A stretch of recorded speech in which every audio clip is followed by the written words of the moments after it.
Mais c'est un film sur, en effet, sur un été qui va être différent pour cette jeune fille et pour les deux aussi d'ailleurs. Euh, Rose, donc le personnage de Dune, part en vacances dans les Landes, elle retrouve sa meilleure amie, Juliette, et c'est ce passage donc où on commence à perdre son innocence, où on commence à comprendre des choses que l'on ne captait pas avant vraiment, des vérités, des secrets de famille qu'on cherche. On sait qu'il y a des endroits sur lesquels ça ne va pas, il y a un manque de communication, il y a un manque de compréhension. Et c'est sur 4 générations, donc elles observent aussi bien leurs parents que des adolescents, qu'un couple d'adolescents. Et il y a également le point de vue de la grand-mère qui est là, qui fait cette boucle quoi, de ces 4 générations.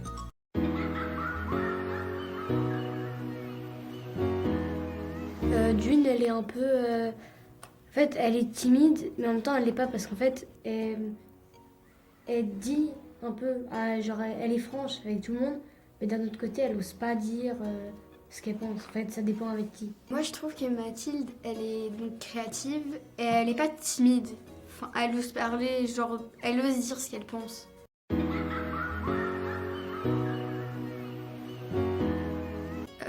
On avait Eric, on avait le scénario, on savait un peu quoi interpréter, mais pas trop. Donc quand on savait pas, on demandait à Eric, il nous décrivait et on faisait ça.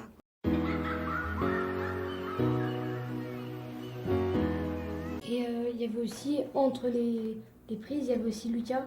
C'est celui qui nous faisait réviser. Oui, notre coach, ouais.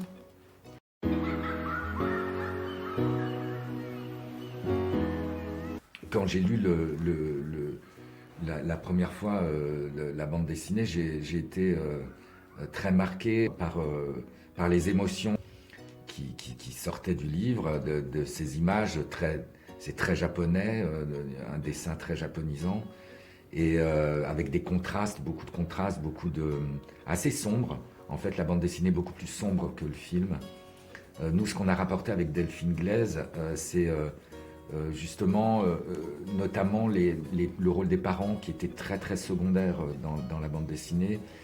Et je disais à Delphine, mais il faut, pour qu'on puisse comprendre ces deux jeunes filles, il faut qu'on sache où elles vivent, comment elles vivent, avec qui elles vivent, quels sont les parents qui les entourent, comment ils les regardent, quelle est leur interaction avec leurs parents, est-ce qu'ils sont en mode un peu poussif, agressif d'un côté, et de l'autre très aimante, avec une problématique différente. Voilà, c'était tout ça qui était fascinant à écrire, à observer, et par rapport au roman, mettre en image, si vous voulez, des phrases, et puis mettre des phrases, parce que c'est très taiseux en fait. Les romans japonais, enfin les bandes dessinées japonaises sont souvent assez taiseuses. Donc là, il s'agissait vraiment de construire beaucoup plus les personnages.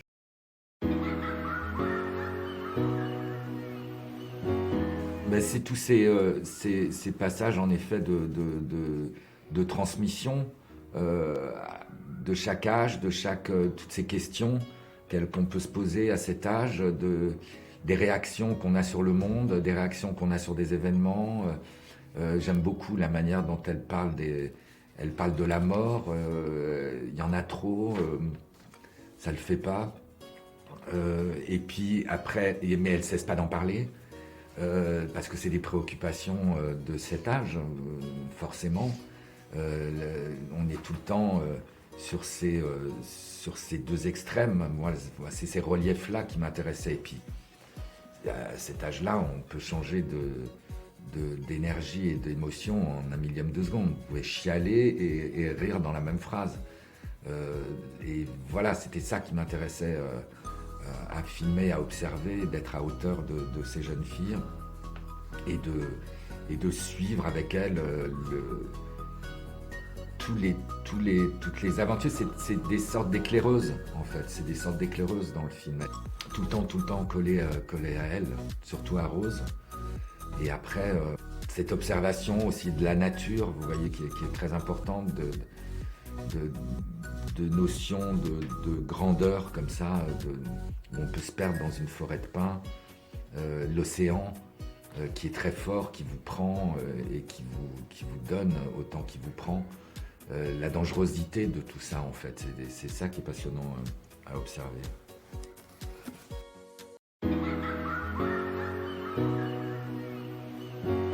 C'est Elsa Faramond qui a mis, la directrice de casting, qui a mis en ligne sur Facebook prochain film de l'Artigot. Il recherche deux jeunes filles, donc une annonce était là, assez large.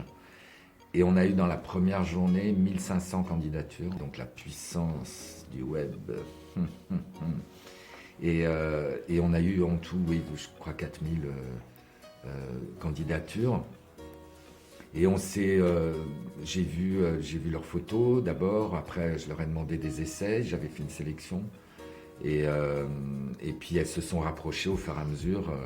C'était virtuel parce qu'on était en plein Covid. Et donc on a commencé à se voir sur Zoom, enfin par ordinateur. Et puis après il y a eu la rencontre à Paris qui a été immédiate pour moi et pour elles aussi.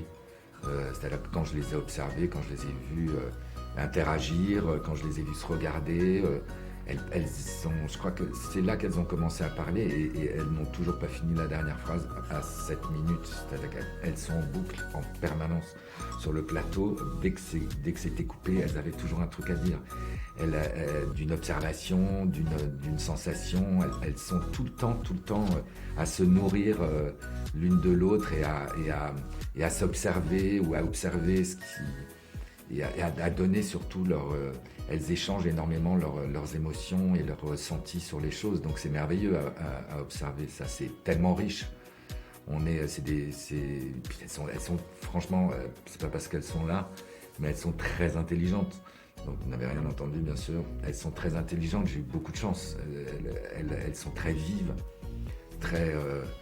et puis très curieuses, très aimantes. On voit qu'elles sont bien construites, quoi. Elles sont avec des parents et une famille qui est bien équilibrée parce que elles sont libres, mais chacune a un tempérament très très très différent.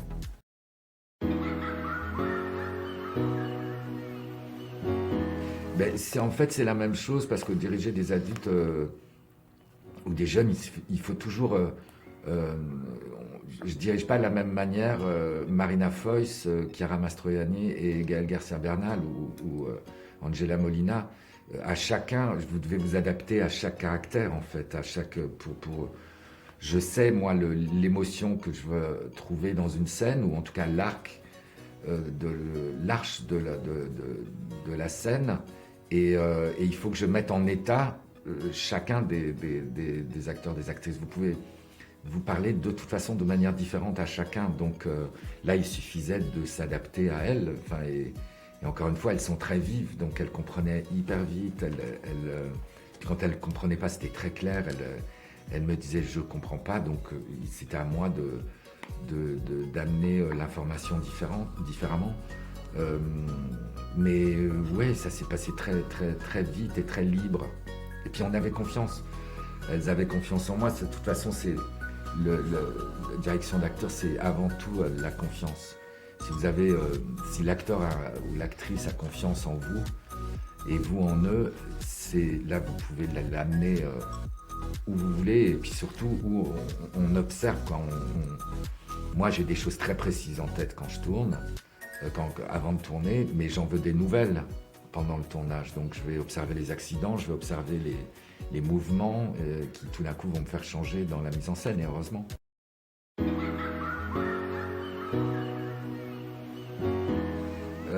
Ce département, parce que c'est là où j'ai vécu mon enfance, c'est dans cette région,